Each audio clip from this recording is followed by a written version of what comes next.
সংগঠিত ছাত্র আন্দোলনের 89তম প্রতিষ্ঠা দিবস পালন করা হয় সোমবার।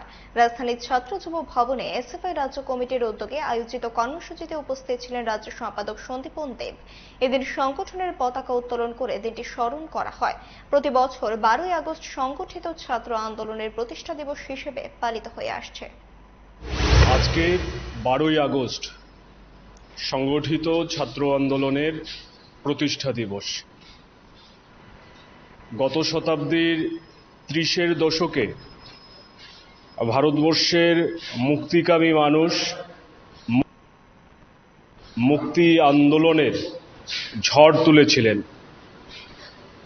ছাত্রদের মধ্যেও দেশকে স্বাধীনতা এনে দেওয়ার জন্য লড়াইয়ের প্রতি তীব্র আকাঙ্ক্ষা তৈরি হয়েছিল। দেশের বিভিন্ন প্রান্তে ছাত্রদের দুর্বার আন্দোলন গড়ে উঠছিল।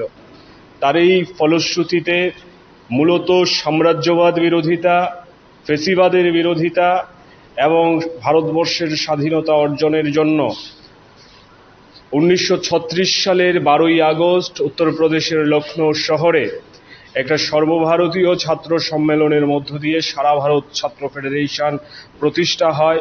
ভারতবর্ষের স্বাধীনতা আন্দোলনে ছাত্রদের যে দুর্বার লড়াই, সে লড়াইয়ের মঞ্চ হিসেবে এই সংগঠন আত্মপ্রকাশ করেছিল।